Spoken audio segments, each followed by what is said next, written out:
So the tournament starts Thursday. The top 4 seeds will host. Here we go. The number 1 national seed, the Ohio State Buckeyes, fresh off their comeback overtime win against Minnesota today in the WCHA title game.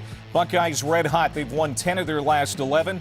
Nadine Muzzerall's Buckeyes, a Frozen Four team last year. And AJ, this is a dangerous club right now as they are playing their best hockey of the year.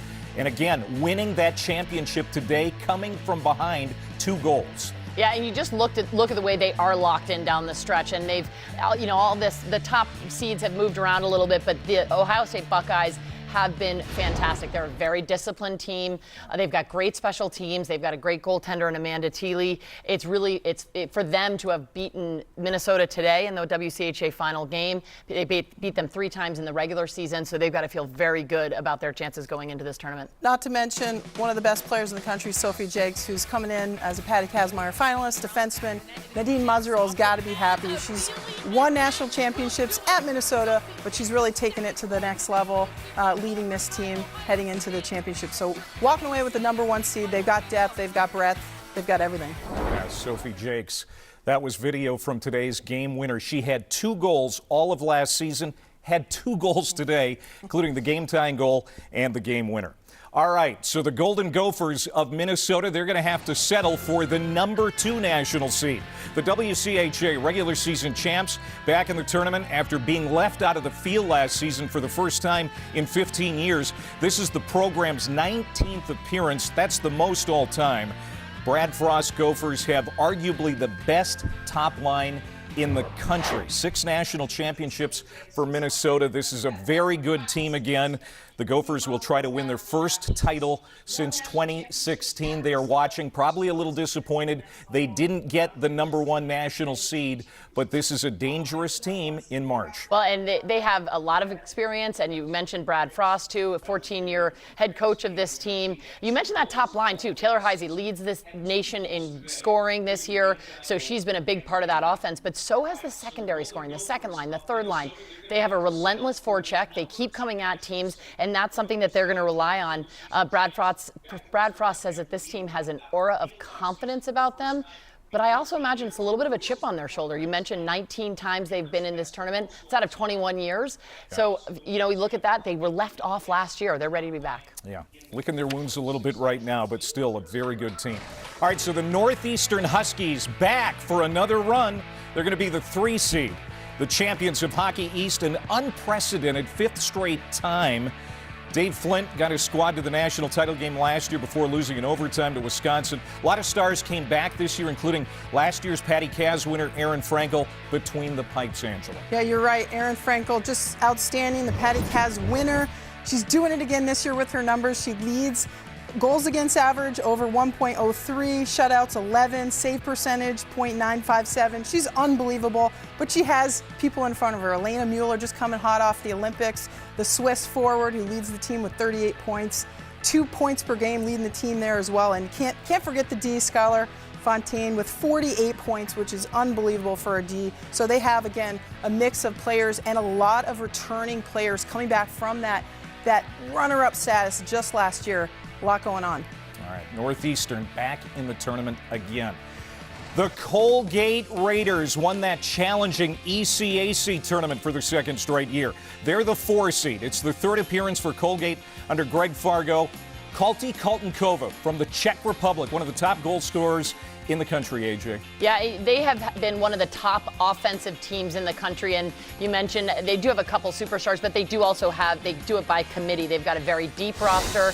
They're strong. They're physical. This is their 3rd NCAA appearance, as you mentioned, but 2nd straight. They also have their goalie, Hannah Murphy, who has the highest win percentage in the NCAA. So great for the ECAC to see a team in the top 4, and for Colgate, they're really making a push. They're a fun team to watch. All right, congratulations to Colgate. They beat Yale in the ECAC title game in overtime on Saturday night, and they're going to face Yale again this coming Saturday in the region final in Hamilton, New York. The Bulldogs of Yale, the only team in this year's field making their first national tournament appearance. Mark Bolding was the ECAC Coach of the Year, leading the Elis to a program best 25 wins, Angela. This team is ready to make some history. Yeah, and they probably have one of the best defensive cores in this tournament. Great defense, the best goalie tandem in the nation of the top 10 goalies, so the fewest goals between their two. In front, you've got Ella Harchi, 48 points, leading their team. She's a great two-way forward. And the ECAC Defenseman of the Year, she's really an offensive defenseman, Emma Seitz. So they've got an unbelievable team. And again, as you mentioned, most wins in program history. So there's a lot of confidence and momentum heading into this tournament for Yale. So there you have the top 5 seeds. I think Yale had the best reaction there. I think that's because, guys, there weren't a lot of surprises in those top 5. No, there really weren't. And you go into this in years past, there have been some surprises. There have been some teams that have been left off that really didn't think they should be. Of course, we just talked about the field being expanded, but these top 5, they're doing it. There is some bracket integrity by the NCAA. They're going by the seeding, by the numbers. This is what we expected to see. Yeah, if you look at the numbers, the pairwise ranking, it's pretty much what you would expect. I will note, out of the top 5, 3 are coming from the East, 2 from the West, surprisingly. There's usually the West Coast is dominating, the top 5. So a little bit of shakeup, but to your point, this is what we would expect, and that's what you want to see in the NCAA tournament. Once again, the top 5 seeds all just 1 win away from the Frozen Four. And now the teams that have a little more work to do. And you can see some watch parties, Quinnipiac, Yale, Minnesota Duluth. Yale already knows its fate. And there you see the bracket. Let's start in the Columbus Regional. The Quinnipiac Bobcats, an at-large out of the ECAC, making their 3rd NCAA tournament appearance, first in 6 years. They're going to take on the Orange of Syracuse, champs out of College Hockey America. Paul Flanagan's team has been hot since Christmas. Yeah, you look at Quinnipiac, too. They're a very, very well-rounded team. They're balanced production. They have 6 players with 20 or more points, it just shows how much they're able to produce from all over the roster. And they're very defensively sound. They offer very little ice to their opponents.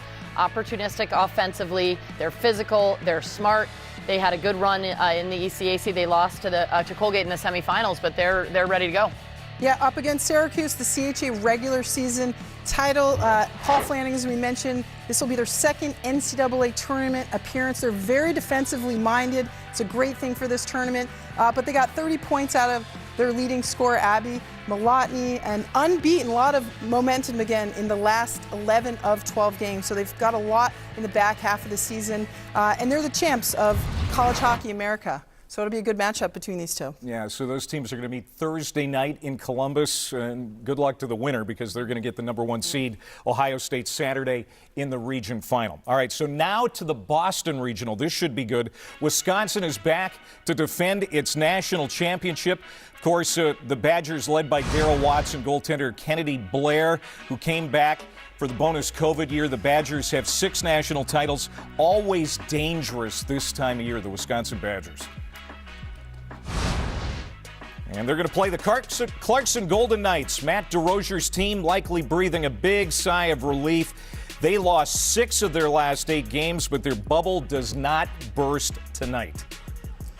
So yeah, the Golden Knights of Clarkson, the last part of the season, they've lost the last 6 of 8, so they've declined in the rankings a bit, but they've had a really outstanding season led by veteran Katrin Lundgren, average overall from their team over 3 goals a game, and have an unbelievable power play at over 20%. So they've got a young roster. You saw that in the back half of the season, but they're going to bring a lot to this game. Well, you look at Wisconsin, defending champs will beat Northeastern in overtime behind the strength of Darryl Watts, who you mentioned earlier. But they've got a really thin roster, missing players, redshirt players, Eden, Curl, Bookbinder, 2 players out for the year, Picard and Neely. But yet they still find themselves here in the NCAA tournament. You got Casey O'Brien, a 3rd line center last year, now a breakout star. She's a top 10 Patty Kaz finalist this year. So Mark Johnson's done a fantastic job with this team that he's had. It's not as deep as the Wisconsin Badgers that we're used to seeing, but good for them to be here, to be challenging, and excited to take on Clarkson. Yeah, they're going to try and get hot again, and they know what it